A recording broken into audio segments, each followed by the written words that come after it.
Hindi ganun kalakas sa mga Ethereal. Kung hindi dumating si Ether.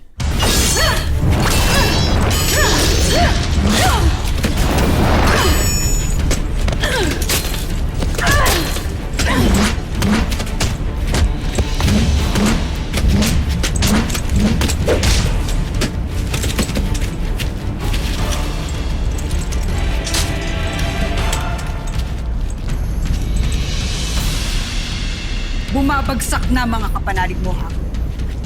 Kaya matakot ka na.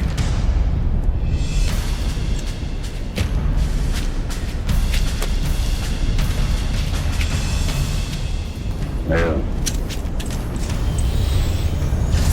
gusto mo na akong sumo. Ha?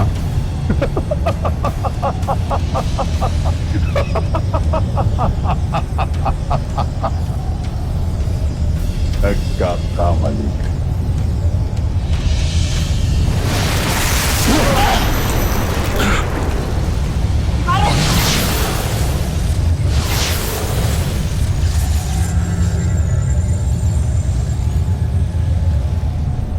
Tapatan lamang natin ang kanilang aspirant.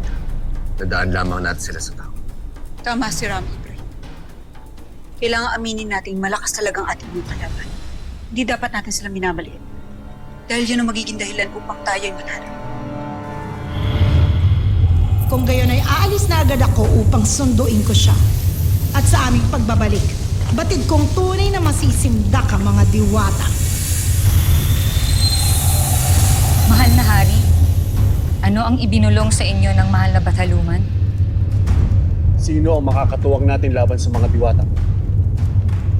Huwag kayong malunod sa pananabik. Malalaman niyo rin.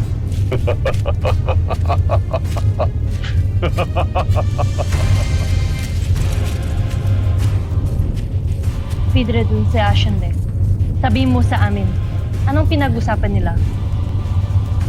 Isang napakagandang balita, mga Heran.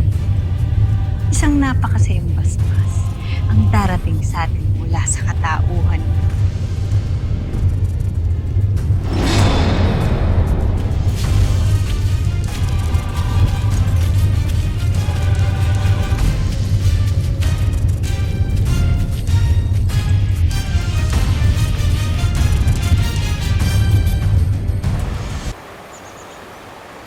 Ano ang kailangan ng ating panauhin?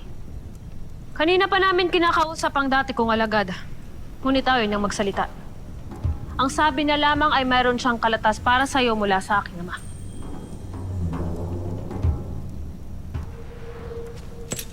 Seda.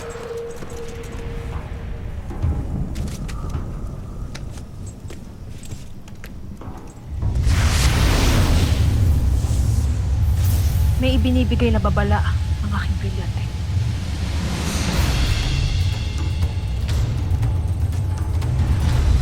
Ipapasabog ang liham! Alay na!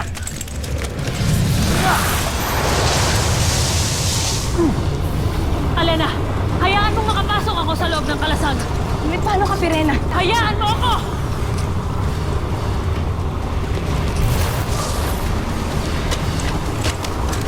Alena, palabasan mo si Moro!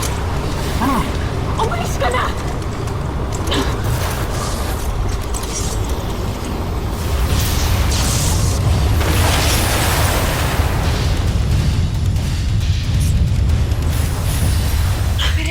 Pirena! Pashnea, nais talaga ng aking ama na magkaroon ng bagong digmaan. Pirena, hindi natapos yun. Ngunit ito ang kanyang pinahihiwatig. Ginagalit niya tayo upang labanan natin siya. Kung yun ang kanya nais, nakahanda akong mamatay para lang makaharap siya. Hintay muna, Ibrahim. Hindi maglalakas ng loob si Hagon kung wala siyang hawak na panglaban sa atin. Lalo't muntik na siyang madaig nitong huling pagtutuos. Si Ether ang kanyang panlaban, Hara. May pakiramdam ako na hindi lamang yung si Ether. May iba pa. At kung ano man at sino man yun, may tiwala si Hagon na madadaig tayo. Kaya lalo niya tayong ginagamit ngayon.